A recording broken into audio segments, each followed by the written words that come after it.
What could the United States government be hiding from us? As in the last 33 months, more than 9 high-profile scientists have gone missing or been found dead with no answers. We're talking about a number of U.S. scientists, some connected to very sensitive research, who have died or disappeared. They have ties to advanced space programs as well as developments in Los Alamos, where they conducted the Manhattan Project. Look at that lock. I wonder who has the key to this. Everything has a lock on it. The fact that there is a guard dog on duty at this family park. People were shocked to find out how the United States was able to track the lost pilot using a technology called Ghost Murmur, which was able to detect a person's heartbeat using AI. In this video, we are going to try to get a basis understanding of how the government operates, starting by understanding nuclear energy. I have printed out the Department of Energy's document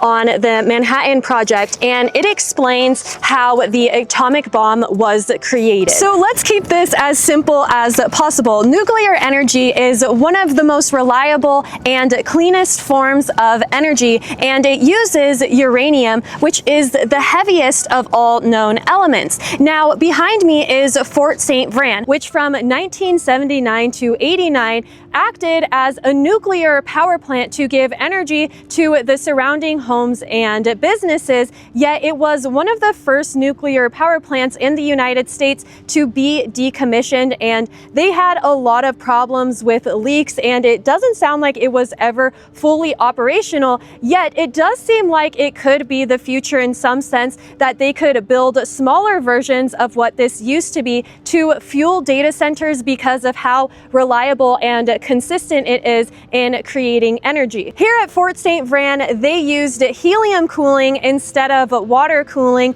and also nuclear fission. Now, they were using highly enriched uranium, which is more than 93%, and that is military grade level enriched uranium. And uranium, they noticed that the nuclei changed greatly when bombarded with neutrons, and that it broke into 2 roughly equal pieces. And that loss of mass resulted in energy. Now, this energy can be exponential, and when uncontrolled, it is what they use to create the atomic bomb. But in a place like Fort St. Vrain, they make this process happen slowly, and they also control the amount of energy release. Anyways, my understanding of fission, which is splitting the atom, that in doing that, it creates energy, which is heat and power that propels turbines or also thrust. So it can be used in nuclear electric propulsion for deep space travel, going to Mars. In a second, we are going to be going to a town called Nun, where they have been protesting uranium mining. Anyways, this is a lot, but when I showed up to Fort St. Vrain, they had a massive turbine on display. So let's check it out and let's get on our way to Nun, Colorado.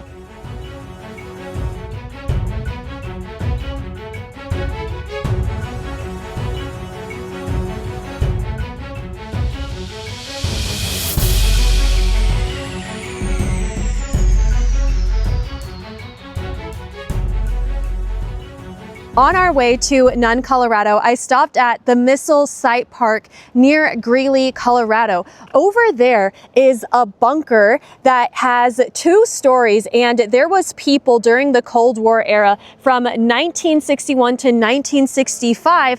The Atlas E was stored in there, which was a rocket that could go, that had the potential of going anywhere inside of the Soviet Union. So people would wait inside of that bunker all day and night. From orders from the president, they had generators that were making their entire apartment function for them, just in case they received the signal to release this rocket to anywhere in the Soviet Union. By the way, it had on it a warhead that was a hydrogen bomb. So during the Cold War era, they took the idea of the atomic bomb, and I guess they made it even stronger with the hydrogen bomb, which is what the Atlas E had on it. And it just blows my mind that they could have sent it anywhere in the Soviet Union all the way from the middle here in Colorado, and they could have done that with a lot of range left. It would have been easy for it to make it all the way to the Soviets. And also during that time, I believe in 1962, there was a 13-day standoff with the Soviets because they put a bunch of missiles in Cuba. This became known as the Cuban Missile Crisis, and that is when they began to negotiate and talk more and ultimately avoided a really big war that could have made it so the Cold War actually had bombs being dropped. But it just shows that this type of technology is so incredibly destructive that it could potentially ruin the entire world. I would find it hard to believe that all military operations are done here at the missile site park near Greeley, Colorado, because why then would they have it all blocked off with fences and barbed wire? The entrance had a gate, and it also had a lot of cameras, and it also says no trespassing. And so I really would love to walk up to the bunker, but as you can see, there are some old houses that remain on the property, some suspicious looking buckets over there, and a tiny little post. So what is really going on here in Greeley, Colorado? Even the trash can is locked. So the bunker that held this rocket and warhead was right here, and you'll notice that it looks like it has several chimney type things and some tubes coming out of it, like the Teletubbies house. There also is just some metal poles that stick out of the ground. But check out this really weird house that it doesn't have a path that goes up to it. Man, this is a really creepy looking building. Look at these locks. Look at that lock. I wonder who has the key to this. It's fascinating that they have the doorknob hole blocked off. I'm not gonna tamper with it. I'm not gonna mess with it. This is also blocked off. Echo! Pretty echoey in there. So it really looks like there's many different buildings like this all across the surrounding property, but most of them are in the gated off area, and there's just some random things sticking out of the ground that I'm not sure what they would be used for, or also if that is just an upper structure of some massive underground bunker. It's crazy to know that there's an entire 2-story bunker over there where people were just hanging out 24/7 being like, oh, should we detonate? Should we release this bomb that could literally take out hundreds of thousands of people? It's fascinating because this is somewhat of a public park. There's an exact replica of that weird building we saw on the other side, and over here there seems to be some abandoned basketball court. And again, what are these things? Does that have something to do with the bunker? Oh no. And unlike normal trails, this one is under surveillance. Again, there is that other weird pink looking building. All right guys, so I walked around to the other side. This is actually also a campground. So they have some dump stations and water fueling for the campers. But here you can see it from the other side. It is blocked off all the way around. This part specifically, the rest of the park looks to be open. But I found one sign that kind of makes me laugh. The fact that there is a guard dog on duty at this family park. Oh, so I guess I'm looking at the roof of a house here on the ground. The dog just stands on the roof, I guess. There's a really old bench here and something in the ground that says you can't shake hands with the clenched fist. I'm gonna leave because I don't want the guard dog to come after me. It's a little bit funny that absolutely nobody is camping here. Like, they have the option, everybody has their own little slot, and everybody in the entire country and state was like, we're not camping there. Like this, for example, looks super suspicious. Everything has a lock on it. Oh, what is this? Look at this abandoned basketball court. Just weird things popping out of the ground everywhere.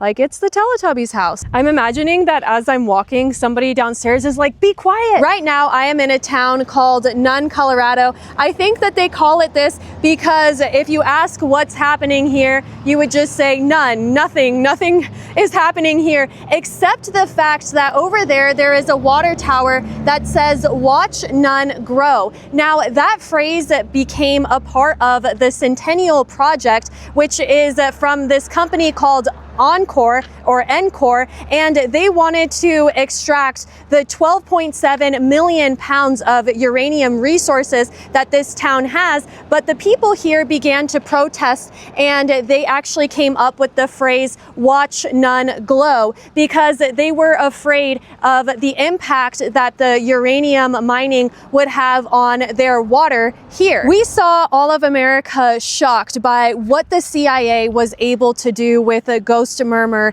and the AI technologies. Now, AI is dependent on data centers, and more land here in Colorado is being bought up for data centers, and people are turning to nuclear energy to fund these data centers because they need to be running consistently without dips in energy. So that is the reason why uranium is becoming so important. Well, has always been very important. And actually, Colorado in the Uravan Belt played a big role in the Manhattan Project because they were extracting uranium there, and then it was being processed and enriched, and it was actually then being sent to Los Alamos and turned into atomic bombs. And so here in Nun, they also have the capability to be able to extract the uranium, but this project has been on hold because the locals simply don't want it, and they don't want their mineral rights to be owned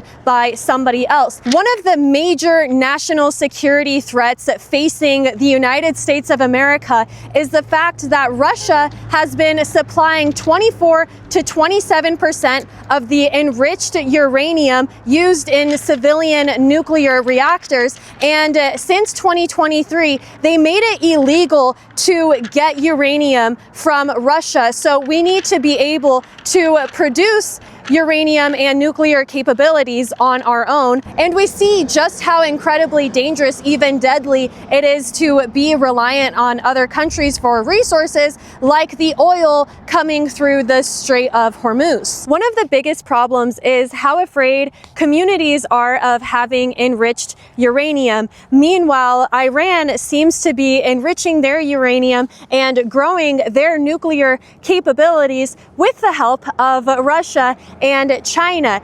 And nuclear energy is one of the cleanest, most powerful forms of energy, but people don't like the idea of it because there have been accidents in the past. And actually, Rocky Flats in Colorado was making the nuclear trigger heads for these bombs, and now they made it into a wildlife refugee center, and they put up signs saying that there is radioactivity, the radiation, which can cause cancer. So obviously that's not something that people want in their towns. However, it sounds like technology has advanced in a way that we can extract and enrich uranium in a way that is safe for the communities. But one of the biggest problems, as you can see, the sign behind me says, "Watch none grow," and that is not what they want. They want this town to stay small and cozy because they don't want housing prices to go up, and they don't want people, YouTubers, coming here and messing with them. They rather just live in this peaceful